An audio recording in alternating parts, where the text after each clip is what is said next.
अच्छा जी, endocrine disease में से लास्ट टॉपिक हमारा रह गया एड्रीनल्स टॉपिक से, ठीक है, जो कि है एड्रीनोजेनिटल सिंड्रोम। इसका दूसरा नाम है कंजेनिटल एड्रीनल हाइपरप्लेजिया, इसको कहा जाता है, ठीक है। Congenital adrenal hyperplasia autosomal recessive disorder है, जिसमें क्या होता है कि डेफिशिएंसी हो जाती है कुछ एंजाइम्स की, जो एंजाइम्स कोर्टिसोल और एल्डोस्टेरोन की सिंथेसिस कर रहे होते हैं, उसके उन एंजाइम्स में डेफिशिएंसी होगी, ठीक है। तो कोर्टिसोल की सिंथेसिस यानी इसमें इम्पेयर्ड है, ठीक है। ACTH इसमें ज़्यादा होगा क्योंकि अब कोर्टिसोल नहीं है, नेगेटिव फीडबैक नहीं जा रहा, तो ACTH ज़्यादा मिलता है इन सिंड्रोम्स में हमें। और adrenal hyperplasia, congenital adrenal hyperplasia क्यों? क्योंकि ACTH क्रोनिक ओवर स्टिमुलेशन हो रही है ACTH की वजह से। ACTH ज़्यादा है क्योंकि कोर्टिसोल कम है ना, तो अगर ACTH ज़्यादा है वो स्टिमुलेट कर करके एड्रीनल्स का हाइपरप्लेजिया करवा देगा। अच्छा, इसमें ना एक्यूमुलेशन होती है और प्रीकर्सर्स की एक्यूमुलेशन और एंड्रोजन्स की तरफ शंट हो जाएगा। यानी हमें पता है कि इसमें इन डिसऑर्डर में क्योंकि कोर्टिसोल एंजाइम जो होता है, जो कोर्टिसोल बना रहा है, जो एंजाइम हमें चाहिए होता है कोर्टिसोल बनाने के लिए, वो एंजाइम डेफिशिएंट है।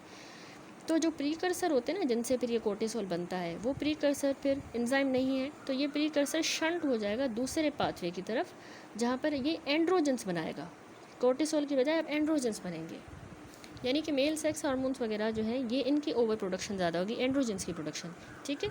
आगे कह रहा है, it is characterise by enlargement of the adrenal gland, क्योंकि ACTH ज़्यादा है तो हाइपरप्लेजिया हो जाएगा एड्रिनल का, और स्टिमुलेशन ACTH की स्टिमुलेशन की वजह से, बिकॉज डिक्रीज कोर्टिसोल, कोर्टिसोल कम है तो नेगेटिव फीडबैक नहीं जा रहा, ACTH ज़्यादा बनेगा पिट्यूटरी से, वो ACTH एड्रिनल्स में हाइपरप्लेजिया करवाता है, ठीक है। तो इसमें डिफरेंट एंजाइम डेफिशिएंसी देखेंगे। सबसे पहले 21 हाइड्रोक्सिलेज डेफिशिएंसी, जो 90% है, मोस्ट कॉमन कॉज इस कंजेनिटल एड्रिनल हाइपरप्लेजिया का होता है 21 हाइड्रोक्सिलेज डेफिशिएंसी। इसके अलावा 17 हाइड्रोक्सिलेज डेफिशिएंसी, तीसरी भी आगे देखेंगे 11 बीटा हाइड्रोक्सिलेज डेफिशिएंसी। अच्छा, 21 हाइड्रोक्सिलेज डेफिशिएंसी जो होती है, इसको साल्ट वेस्टिंग सिंड्रोम भी कहा जाता है। आपने ये नाम सुना होगा काफ़ी बार। साल्ट वेस्टिंग सिंड्रोम क्या है? ये कंजेनिटल एड्रिनल हाइपरप्लेजिया है, ये जो कि 21 हाइड्रोक्सिलेज की डेफिशिएंसी से होता है, ठीक है। 90 to 95% में ये होता है इस एंजाइम की डेफिशिएंसी। तो इसमें क्या है कि साल्ट वेस्टिंग सिंड्रोम इसका मोस्ट सिवियर फॉर्म है, यानी 21 हाइड्रोक्सिलेज डेफिशिएंसी में भी दो हैं, एक क्लासिक है, दूसरी नॉन क्लासिक। क्लासिक वाली साल्ट वेस्टिंग सिंड्रोम ज़्यादा सिवियर फॉर्म है, 75% में ये वाली डेफिशिएंसी होती है, ठीक है। इसमें नियर कंप्लीट डेफिशिएंसी होगी इस एंजाइम की 21 हाइड्रोक्सिलेज की, तो कोर्टिसोल और एल्डोस्टेरोन दोनों डेफिशिएंट होंगे, क्योंकि एंजाइम नहीं है तो कोर्टिसोल और एल्डोस्टेरोन दोनों डेफिशिएंट होंगे। तो फीमेल में क्या सिम्टम्स होंगे? फीमेल जो इन्फेंट्स इससे ऐसे पैदा होंगी often result in ambiguous genitalia, ठीक है। बर्थ के टाइम पे क्योंकि एंड्रोजन्स का एक्सपोजर ज़्यादा है तो उनका एम्बिगियस जेनिटेलिया होगा, कंफर्म नहीं है कि मेल है या फीमेल है, एम्बिगियस जेनिटेलिया होगा, ठीक है। एंड्रोजन क्योंकि फीटल डेवलपमेंट के दौरान ज़्यादा एक्सपोज हुए हैं इस एंजाइम की डेफिशिएंसी की वजह से। मैंने बताया ना, कोर्टिसोल नहीं बन पा रहा, एंजाइम नहीं है, तो एंड्रोजन्स फिर ज़्यादा हो जाएंगे, तो इसलिए फिर मेल जो फीमेल इन्फेंट है उसका एम्बिगियस जेनिटेलिया, मेल इन्फेंट के एक्सटर्नल जेनिटेलिया जो है वो नॉर्मल ही होगा, तो इसीलिए मेल्स में फिर डायग्नोसिस बनाना मुश्किल हो जाता है, ठीक है। बोथ सेक्सेस जो है वो life threatening adrenal crisis face करेंगे, जिसको हम कहते हैं साल्ट वेस्टिंग क्राइसिस इनको होंगे, ठीक हो गया। First few week of life में इनको ये फेस करना पड़ेंगे साल्ट वेस्टिंग क्राइसिस, जिसमें होता क्या है, सिवियर किस्म की डिहाइड्रेशन और वॉमिटिंग होगी, हाइपोटेंशन यानी ब्लड प्रेशर लो हो जाएगा, hyponatraemia low sodium, hyperkalaemia potassium ज़्यादा, metabolic acidosis, poor feeding and failure to thrive, ठीक है। एल्डोस्टेरोन वगैरह इनकी डेफिशिएंसी वाले सारे सिम्टम। जो दूसरी टाइप है नॉन क्लासिक 21 हाइड्रोक्सिलेज डेफिशिएंसी, अच्छा उसको डिस्कस करने से पहले मैं आपको बताऊं ट्रीटमेंट हमने क्या देना होता है, ठीक है। ट्रीटमेंट जो है ना नॉन क्लासिक जो अच्छा इसमें जो है क्लासिक 21 हाइड्रोक्सिलेज में लाइफ लॉन्ग ग्लूकोकोर्टिकोइड हाइड्रोकोर्टिसोन और मिनरलोकोर्टिकोइड में फ्लूड्रोकोर्टिसोन रिप्लेसमेंट करनी होगी, और इनको इन्फेंसी में साल्ट की सप्लीमेंटेशन करनी होगी जिनको इसकी डेफिशिएंसी है, ठीक है। अच्छा, दूसरी जो टाइप है 21 हाइड्रोक्सिलेज डेफिशिएंसी की, वो होती है नॉन क्लासिक 21 हाइड्रोक्सिलेज डेफिशिएंसी, जिसको हम सिंपल वायरलाइजिंग कंजेनिटल एड्रिनल हाइपरप्लेजिया कहते हैं, ठीक है। सिंपल वायरलाइजेशन हो जाती है कंजेनिटल एड्रिनल हाइपरप्लेजिया, तो ये लेस सिवियर फॉर्म है बनस्बत साल्ट वेस्टिंग के, उस वाली फॉर्म के, ठीक है। इसमें मतलब इनफ रेजिडुअल 21 हाइड्रोक्सिलेज एक्टिविटी होगी कि थोड़ा बहुत एल्डोस्टेरोन बनेगा और सिवियर साल्ट वेस्टिंग नहीं होगी, सिवियर साल्ट वेस्टिंग क्राइसिस नहीं होंगे, थोड़ा बहुत एल्डोस्टेरोन बनेगा। लेकिन हाउएवर कोर्टिसोल की और एंड्रोजन की कोर्टिसोल की डेफिशिएंसी, कोर्टिसोल नहीं है और एंड्रोजन ज़्यादा, उनका एक्सेस इसमें होगा। बस मिनरल और कोर्टिकोइड यहाँ पर नॉर्मल होंगे इस सिंपल वायरलाइजिंग कंजेनिटल एड्रिनल हाइपरप्लेजिया में, ठीक है। मिनरल और कोर्टिकोइड नॉर्मल है, एल्डोस्टेरोन सही होगा, बाकी ये कम होंगे, कोर्टिसोल कम होगा और एंड्रोजन्स जिसकी वजह से फिर ज़्यादा होंगे, ठीक है। तो इसमें क्या होंगे सिम्टम्स, क्लिनिकल फीचर्स, यहाँ पर भी बिल्कुल वायरलाइजेशन सिमिलर ही होगी फीमेल्स की तरह, लेकिन यहाँ पर बस एड्रिनल क्राइसिस नहीं होंगे इन्फेंसी के दौरान जो इस साल्ट वेस्टिंग सिंड्रोम में हो रहे थे, ठीक है। यहाँ पर दोनों सेक्सेस जो हैं उनको एंड्रोजन एक्सेस के साइंस होंगे लेटर इन द चाइल्डहुड अगर इनको अनट्रीटेड छोड़ दिया जाए, ठीक है। जैसे कि इनको अर्ली प्यूबिक और एक्सिलरी हेयर की अपीयरेंस होगी अर्ली चाइल्डहुड में ही, रैपिड ग्रोथ स्पर्ट होगा चाइल्डहुड में, लेकिन अल्टीमेटली शॉर्ट एडल्ट हाइट होगी, क्योंकि हाइट इसलिए शॉर्ट होगी कि प्री मेच्योर फ्यूजन हो जाएगा ग्रोथ प्लेट्स का, सिवियर एक्नी होगी, वॉइस डीपनिंग होगी, हिर्सुटिज्म, ठीक है, और enlarge penis in males with the small testis and excess androgens are from the adrenal glands not the testis. तो इसमें ट्रीटमेंट होता है कि इसमें भी लिखा है ambiguous genitalia and female pseudo hermaphroditism and precocious puberty in male. Treatment इसमें हमने ग्लूकोकॉर्टिकोइड की रिप्लेसमेंट करनी है, ठीक है, क्योंकि यहाँ मिनरलोकॉर्टिकोइड नॉर्मल था, वहाँ हम दोनों कर रहे थे रिप्लेस, ठीक है। तो ये मैंने आपको टाइप बताई सिंपल वायरलाइजिंग कंजेनिटल एड्रिनल हाइपरप्लेजिया। तो पहली टाइप हमने डिस्कस की क्लासिक 21 हाइड्रोक्सिलेज डेफिशिएंसी, फिर दूसरी टाइप मैंने आपको सिंपल वायरलाइजिंग कंजेनिटल एड्रिनल हाइपरप्लेजिया बताया, जिसमें थोड़ी बहुत मतलब एल्डोस्टेरोन एक्टिविटी होती है और एल्डोस्टेरोन थोड़ा बहुत बनता है, सिवियर क्राइसिस नहीं होते, एंड्रोजन एक्सेस के थोड़े साइन सिम्टम चाइल्डहुड में ही होंगे, हेयर्स वगैरह ग्रो करेंगे, शॉर्ट स्ट्रेचर होगा, एक्नी, डीप वॉइस, हिर्सुटिज्म वगैरह, small enlarge penis with small testis, ये सारी चीज़ें, और ग्लूकोकॉर्टिकोइड देना होता है। अब तीसरी टाइप है नॉन क्लासिक 21 हाइड्रोक्सिलेज डेफिशिएंसी, जो कि लेट ऑनसेट होता है, लेट ऑनसेट की 21 हाइड्रोक्सिलेज डेफिशिएंसी है। ये थोड़ी सी माइल्ड और मोर कॉमन फॉर्म है, लेटर चाइल्डहुड में इसका पता चलता है, अडोलेसेंस में या इवन एडल्टहुड में जाके इस नॉन क्लासिक फॉर्म का पता चलता है। यानी इसमें इतनी अच्छी खासी 21 हाइड्रोक्सिलेज की एक्टिविटी होती है कि मतलब कोर्टिसोल की या एल्डोस्टेरोन की डेफिशिएंसी नहीं होती।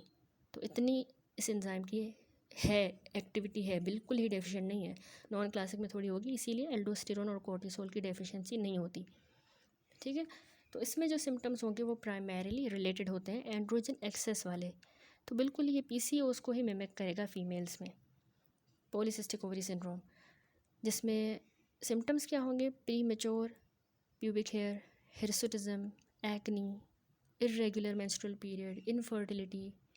इसमें एम्बिगियस जेनिटेलिया जो है नहीं होता, बर्थ के टाइम पे मेल्स एसिम्प्टोमेटिक होंगे या फिर उनको अर्ली प्यूबर्टी सिम्टम्स होंगे, ठीक है। ट्रीटमेंट दे भी सकते हैं, नहीं भी, सिम्टम पे डिपेंड करता है, लो डोज ग्लूकोकॉर्टिकोइड का दिया जा सकता है, सिम्टम को हम एंटी एंड्रोजन या ओरल कॉन्ट्रासेप्टिव से भी ट्रीट कर सकते हैं, ठीक है। तो ये हो गई नॉन क्लासिक फॉर्म। तो यहाँ पर ये तीनों टाइप्स हमने देखी, क्लासिक 21 हाइड्रोक्सिलेज डेफिशिएंसी जो सिवियर साल्ट वेस्टिंग सिंड्रोम था, इसके अलावा हमने सिंपल वायरलाइजिंग कंजेनिटल एड्रिनल हाइपरप्लेजिया देखा, और तीसरा नॉन क्लासिक 21 हाइड्रोक्सिलेज डेफिशिएंसी। अच्छा, उसके बाद अगला जो कंजेनिटल एड्रिनल हाइपरप्लेजिया है उसमें है 17 बीटा हाइड्रोक्सिलेज डेफिशिएंसी, ठीक है। 17 हाइड्रोक्सिलेज या 17 अल्फ़ा हाइड्रोक्सिलेज डेफिशिएंसी इसको कहा जाता है। ये रेयर फॉर्म है इसकी कंजेनिटल एड्रिनल हाइपरप्लेजिया की, इसमें कॉर्टिसोल और सेक्स हार्मोन्स की सिंथेसिस इम्पेयर हुई है, यानी एंड्रोजन ईस्ट्रोजन्स, लेकिन हाउएवर मिनरलोकॉर्टिकोइड की तरफ जो है ना ये शंट हो जाएगा, मिनरलोकॉर्टिकोइड यानी एल्डोस्टेरोन वगैरह सही होगा, क्योंकि इसमें जो एंजाइम डेफिशिएंट है 17 अल्फ़ा हाइड्रोक्सिलेज, वो एंजाइम करता क्या है, वो ईस्ट्रोजन एंड्रोजन्स भी बनाएगा और कोर्टिसोल भी बनाता है, तो उस एंजाइम में अगर डेफिशिएंसी हो गई तो शंटिंग कहाँ हो जाएगी, मिनरलोकॉर्टिकोइड की तरफ, ठीक है।